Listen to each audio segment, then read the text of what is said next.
Crab মশলা। আচ্ছা এটা হচ্ছে আমাদের সাইজ অনুযায়ী আর কি প্রাইস, ছোটগুলো 200 টাকা, বড়গুলো 300 টাকা।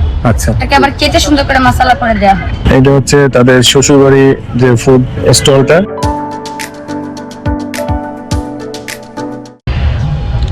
আসসালামু আলাইকুম, কেমন আছেন আপনারা? আশা করি অনেক অনেক ভালো আছেন। আজকে চলে আসলাম শ্বশুরবাড়ি।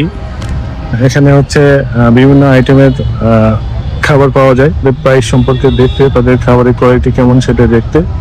তো চলুন দেখে আসি তাদের খাবারের প্রাইস কেমন আর তাদের খাবারের কোয়ালিটি কোয়ান্টিটি কেমন দেয়, সবগুলো আমরা আজকে দেখবো আর আপনাদের সাথে শেয়ার করবো। তো লেটস গো। হ্যাঁ আপু, কেমন আছেন? আলহামদুলিল্লাহ ভালো আছি। আচ্ছা, এটা কি আইটেম? ক্র্যাব মশলা। আচ্ছা, এটা হচ্ছে আমাদের সাইজ অনুযায়ী আর কি প্রাইস, ছোটগুলো 200 টাকা, বড়গুলো 300 টাকা। আচ্ছা এটাকে আবার কেটে সুন্দর করে মশলা করে দেওয়া হয়। আচ্ছা। আপু দেখেন শ্বশুরবাড়ি আর এটা রাজহাঁস 350 টাকা। আচ্ছা। এটা 4 পিস কোয়ান্টিটি থাকবে। এটা দেশি আসে চুই ঝাল, খুলনার বিখ্যাত চুই ঝাল। আচ্ছা, এই যে চুই ঝাল আছে, এটা হচ্ছে 250 টাকা। এটা price 6 piece quantity. 6 piece quantity থাকবে। এটা হচ্ছে হাঁসের কালা ভুনা, এটা একটু আচারি হবে, আমাদের এখানে একটা ডিফারেন্ট, আচ্ছা। একটু আচারি হবে। এটা হচ্ছে কি আপনার 250 টাকা, এটাও 5 থেকে 6 পিসের মতো কোয়ান্টিটি থাকে। এটা হচ্ছে দেশি হাঁসের লাল ভুনা, এটা একটু ডিফারেন্ট করার চেষ্টা করছি, আমরা রসুন দিয়েছি।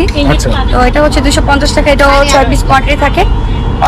অলমোস্ট দুজন খাওয়া যায়। দুজন খাওয়া যায় আর কি। আর আচ্ছা, এছাড়া এই পাশে আছে হচ্ছে এখানে হবে আমাদের গরুর মাংসের লাল ভুনা, আচ্ছা, যেটার দাম পড়বে মাত্র 250 টাকা। এটা দুটো পরিমাণে খাওয়া যায়। এটা হবে গরুর কলিজা ভুনা, কলিজা ভুনা 250 টাকা। এটা হচ্ছে দুজনের মতো কোয়ান্টিটি আর কি। এখানে হবে গরুর বট ভুনা, যেটার দাম পড়বে মাত্র 180 টাকা। এটা একজন পরিমাণে আর কি অনায়াসে খাওয়া যায়। আচ্ছা। আর এখানে হবে ভাজা বট, এটা একটু ভাজা স্পাইসি বট। হবে। আচ্ছা। এটা সম্পূর্ণ সরিষার তেলের ভাজা, এটাও 180 টাকা করে। এটাও দুজন খাওয়া যায়। আচ্ছা, ধন্যবাদ। তো এই হচ্ছে তাদের খাবারের আইটেম আর হচ্ছে তাদের প্রাইস সম্পর্কে আপনাদের আইডিয়া দিলাম। এটা হচ্ছে তাদের শ্বশুরবাড়ি যে ফুড স্টলটা।